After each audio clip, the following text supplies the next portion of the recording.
नौकरी मैं डिजर्व करती हूँ, इनकी क्या औकात है मुझे नौकरी देने की। मेरा मेरिट है, मेरे अंदर पोटेंशियल है, मैं नौकरी तो कहीं भी पा सकती हूँ। अगर आज डॉक्टर रितु नहीं लड़ेंगी ना, डॉक्टर रितु धरने पे बैठ के इस गुनाहगार को, ये देख लीजिए, इस क्रिमिनल को सलाखों के पीछे नहीं पहुंचाएंगी, सस्पेंड नहीं करवाएंगी, तो ऐसे क्रिमिनल जो है ना, जिनके ऊपर ये धारा, ये नॉन बेलेबल धाराएं लगी है, जिनके ऊपर चार्जशीट तक होगी है, अगर इनको सही ठिकाने नहीं पहुंचाएंगी ना, तो आप यकीन मानो जब मेरे समाज के बच्चे यहाँ पढ़ने आएंगे या पढ़ाने आएंगे ना, तो उन्हें ये रास्ते कांटों के दिखेंगे। ये एंट्री है आर्ट्स फैकल्टी की, यहाँ से आप विश्वविद्यालय आर्ट्स में जाते हैं अंदर पढ़ने के लिए, कोई फूल नहीं बिछाएगा आपके लिए, कोई बाहें खोल के स्वागत नहीं करेगा, गला घोटने। गेट नंबर 4 दिल्ली यूनिवर्सिटी के आर्ट्स एंड कॉमर्स फैकल्टी के बाहर मौजूद हूँ। मेरे साथ डॉक्टर रितु सिंह जी मौजूद हैं। किसी परिचय के मोहताज नहीं है, अक्सर अपनी बात समाज का कोई भी मुद्दा हो मुखरता से रखती नजर आती हैं, और आज अपने लिए, अपनी आवाज़ उठाने के लिए ये लगातार 5 दिन से यहाँ धरने पे काबिज हैं। और बता दूं कि अनिश्चित काल तक इनका धरना चलने वाला है।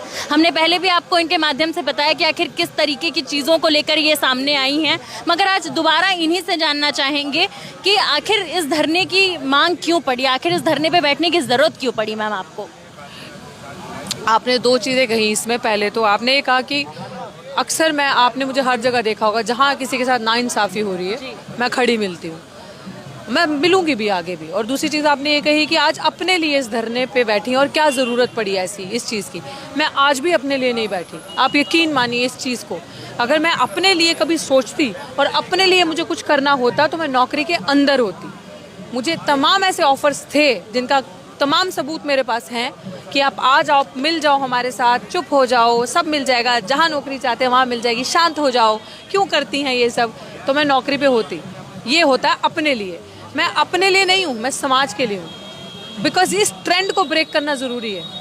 अगर आपने ये ट्रेंड ब्रेक नहीं किया, आपको खरीदने का, आपको चुप कराने का, आपको पैसे का लालच देके, नौकरी का लालच देके आपका मुंह बंद करने का, तो ये चलता जाएगा। हमारी जो नस्लें हैं आने वाली और जो होता आ रहा है, वो गुलाम पैदा होती जाएंगी। वो कभी इनके आगे बोल नहीं सकती, वो पैसे के लालच में बिकती जाएंगी, और वही पैसा ये हमें देंगे जो हमारा है। नौकरी मैं डिजर्व करती हूँ, इनकी क्या औकात है मुझे नौकरी देने की। मेरा मेरिट है, मेरे अंदर पोटेंशियल है, मैं नौकरी तो कहीं भी पा सकती हूँ। बट ये चीज़, ये लड़ाई लंबी थी, लेकिन ये लड़ाई लड़ना ज़रूरी थी, सड़क पे आना ज़रूरी था, ताकि इनका एक रास्ता बंद हो सके।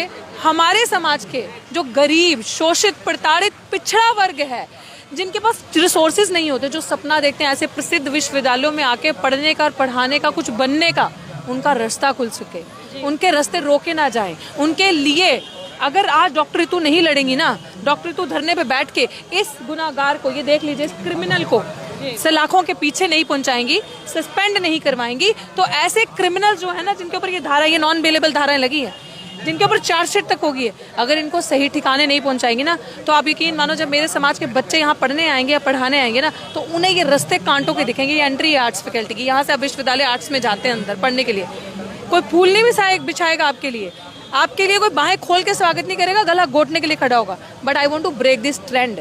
मैं चाहती हूँ कि जब मेरे समाज के बच्चे सपना देखें आने के लिए, तो उनको रास्ते साफ मिले और फूलों के मिले, ना कि उनका इंस्टीट्यूशनल मर्डर हो, जो रोहित वेमुला के साथ हुआ, जो पायल तड़वी के साथ हुआ, वो कहीं डॉक्टर रितु ना हो अगली। तो मैं उस चीज़ से, जो मानसिक प्रेशर, जो प्रताड़ना, मैं अंदर बैठ के रोज़ झेल रही थी, और मैं सोच रही थी कि क्रिमिनल अभी भी कुर्सी पे है, वहीं डॉक्टर रतनलाल जो हैं, एक छोटी सी एफआईआर के चलते उनका प्रमोशन नहीं किया जाता इसी यूनिवर्सिटी के द्वारा। सो मुझे इस मैसेज को देना है कि जाति इतनी भी भारी नहीं हो सकती है, आपकी ग्रस्त जातिवादी मानसिकता इतनी भी भारी नहीं हो सकती कि संविधान खत्म कर देंगे आप संविधान के ऊपर। मतलब आप ये सोचेंगे कि आप संविधान के ऊपर है, तो हम आपको दिखाएंगे कि अगर देश चलेगा, विश्वविद्यालय चलेंगे, कोई भी चीज़ चलेगी, तो आपकी मनमानी से नहीं, गुंडागर्दी से नहीं, संविधान से चलेगी। मैम, आपने शुरुआत से कहा है कि अनिश्चित काल तक आपका धरना चलेगा। इससे पहले हमने देखा कि न्याय के लिए देश के किसान सड़कों पर थे, एक लंबी लड़ाई उन्होंने लड़ी, लगभग 13-14 महीने बैठे रहे। फिर अभी पहलवान आंदोलन हुआ, लेकिन वो भी बीच में बेचारे उठ गए, उनको भी किसी प्रकार से न्याय नहीं मिला। क्या लगता है, आपको न्याय मिल पाएगा? देखिए, वो उठ गए, पता नहीं क्या मजबूरी रही होगी उनकी। हमारे पास तो कोई ऑप्शन ही नहीं है उठने का, कोई चांस ही नहीं बनता कि हम यहाँ से उठ जाएं बिना जस्टिस लिए। हम वो वाले, पता नहीं उनकी क्या मजबूरी रही होगी, मेरी बहनों की। मैं तो अभी भी चाहती हूँ कि पहलवान बहनें हमारे पास आए, हम उनकी लड़ाई आगे होकर लड़ेंगे। और दलित बहुजन समाज हमेशा जाके दूसरों के मोर्चों पे, दूसरों के आंदोलन में उनके सपोर्ट के लिए, भले ही किसानी हमारे पास 2 बीघा ज़मीन भी ना हो, लेकिन हम दूसरे के लिए हमेशा खड़े दिखेंगे आपको, क्योंकि इंसाफ की बात है। तो यही चीज़ है कि उनको न्याय नहीं मिला। मैं आपकी बात बिल्कुल मानती हूँ कि नहीं मिला, बड़ा दुख है इस चीज़ का। लेकिन अगर मैं तो उनके लिए भी लड़ने के लिए तैयार हूँ अगर आज वो साथ जुड़ती हैं। बट इस जगह से, इस संगठन जो हमारा मिशन सेफ कॉन्स्टिट्यूशन, हमारे जो लोग हैं यहाँ से हमने वापसी का दरवाज़ा देखा ही नहीं है। और सवाल मैं इसी में जोड़ना चाहूंगी मैम, लगातार देश की जो जनता है बहाल हो रही है और साथ ही साथ बदहाली के साथ जब भी उसको कुछ चाहिए होता है तो उसे सड़कों पर उतरना पड़ता है। जब तक वो कहती रहती है पहले कोई सुनने वाला नहीं होता है। दुर्भाग्य यही है ना कि कुछ सालों में अगर आपने देखा होगा 7-8 सालों में कैसे ट्रेंड बदल गया कि लोग इंस्टीट्यूशंस के अंदर नहीं हैं, सड़कों पे हैं। ये भी एक सेक्टर बन गया, पता है। इस सेक्टर में हर कोई है प्रताड़ित।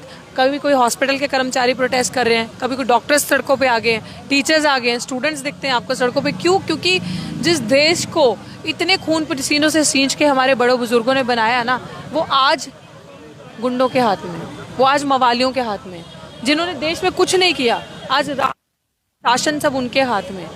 उन्हीं से बचाना इस देश को। अगर नहीं बचाया तो संविधान सबसे पहला टारगेट है।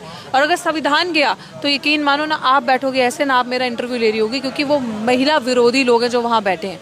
वो प्रोग्रेस नहीं देखना चाहते, वो सब कुछ निजीकरण करके वो खुद भाग जाएंगे इस देश से। आप देखिएगा, उन्होंने इतना पैसा कमा के बाहर रख लिया है कि वो इस देश से खुद ही भाग जाएंगे। अगर इस देश में ऐसा कुछ होता है कि दो चीज़ें सामने आके खड़ी हो जाती हैं एक दूसरे के, एक ख़त्म करने वाले दूसरे बचाने वाले, तो वो सबसे पहले भागेंगे।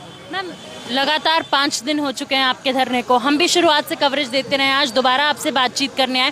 क्या कोई मेन स्ट्रीम मीडिया का आया आपकी कहानी सुनने, या किसी ने ऐसा इनिशिएट लिया कि लाइए ऋतु सिंह की कहानी कवर करते हैं, आखिर क्या हुआ था इनके साथ? क्योंकि पत्रकारों का तो काम होता है ना बात को उठाना। साथ ही आप एक नामी जामी प्रोफेसर रही हैं दिल्ली यूनिवर्सिटी की। देखिए, आप लोग वो काम करते हैं जब इंसान के पास आखिरी सांसें बचती हैं या कोई चारा नहीं होता ना, तो आप लोग वो वेंटिलेशन है।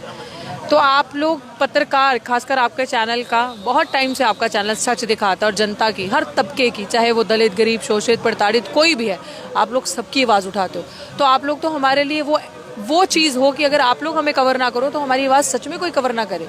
कौन कब हमें कुचल दे, कौन कब हम पे पैर रख के चले जाए, वो आई ना। आप आज मुझे कवर कर रही हैं क्योंकि मैं तो एक आवाज़ हूँ। ऐसे कितने केसेस अनरजिस्टर्ड जाते होंगे जिनके बारे में पता भी नहीं चलता होगा, आप शायद वहाँ पहुँच भी नहीं पाते होंगे क्योंकि वो नोटिस में ही नहीं आते। तो सबसे पहले तो यूट्यूब, सोशल मीडिया के चैनल्स का, आपका जनता लाइव से जो मैं जुड़ी हूँ, बहुत बहुत बहुत शुक्रिया कि आप ये सड़क पे ग्राउंड जीरो पे रिपोर्ट करते हो, अपनी जान कई बार जोखिम में डाल के हमारी सच्चाई दिखाते हो। क्योंकि आप लोग हो तो हम हैं, वरना हमारा सच किसी को पता ही नहीं चलेगा। ये आप लोगों की ताकत की वजह से आज यहाँ पे लोग जुड़ रहे हैं, सच पता चलता है और ये पता चलेगा कि एक अपराधी कुर्सी पे है और बेगुनाह सड़क पे है। मेन स्ट्रीम से कोई नहीं आया? नहीं, वो नहीं आए। क्यों? मेन क्या, हम एक्सपेक्ट भी नहीं करते। जो इंसान दिन रात झूठ दिखा रहा है, झूठ को बेच रहा है, वो सच क्यों दिखाएगा? वो सच के बारे में, हम सच बोल रहे हैं, सच बोलने वाले को कभी नहीं दिखाएगा। वो उनको दिखाएगा जो उनकी गोदी में बैठा है, जिनकी जेबें वो गर्म करते हैं उनको। हम लोगों के पास कुछ है ही नहीं, तो वो हमें क्यों दिखाएगा? हम लोगों के पास सच और संविधान के अलावा कुछ नहीं है। तो आप कह रही हैं कि मेन स्ट्रीम मीडिया के लिए एक ऐसा अहम मुद्दा नहीं है जिसे वो दिखाएं? बिल्कुल, उनके लिए अहम मुद्दा नहीं है। उनके लिए दलित, आदिवासी, पिछड़ा, गरीब समाज, गरीब कोई भी हो, चाहे वो ऊंची जाति का है, चाहे वो जनजाति और अनुसूचित जाति का है, गरीब पिछड़े वर्ग का, उनके लिए ये मुद्दा नहीं होता। उनके लिए हम लोगों के मुद्दे नहीं होते। वो वही दिखाते हैं जो हाईलाइटेड बीजेपी की मार्केटिंग होगी, आरएसएस की होगी, जहाँ से उनका पैसा आता है, बस यही उनका काम है। वो ये चीज़ें कवर नहीं करते। ऋतु जी, मैं आपसे एक और चीज़ जानना चाहूँगी। लगातार देश में एक तरफ सरकार जो है नारा देती है कि बेटियों को बचाओ, बेटियों को पढ़ाओ। आए दिन हम देख रहे हैं कि बेटियां अलग अलग मुद्दों को लेकर धरने पर बैठती हैं। आप भी देश की ही बेटी हैं, तो क्या लगता है सरकार वाकई महिला विरोधी है? क्योंकि लगातार इस चीज़ को बार बार महिलाओं द्वारा ही कहा जाता है कि ये सरकार महिला विरोधी है। देखिए, ऑफकोर्स अभी आपको प्रमाण की ज़रूरत है। मणिपुर में जो मेरी 2 बहनों को इतनी बुरी अवस्था में इन्होंने भगाया, वो क्या था? चलाया, वो क्या था? आज हाथरस की बच्ची को अभी तक न्याय नहीं मिला, वो क्या था? आज डॉक्टर ऋतु सिंह यहाँ सड़कों पे बैठी है, ये क्या है? इतना पढ़े लिखे होने के बावजूद आए दिन जंतर मंतर पे पहलवान बेटियां न्याय की गुहार लगाते लगाते थक गई, वो क्या था?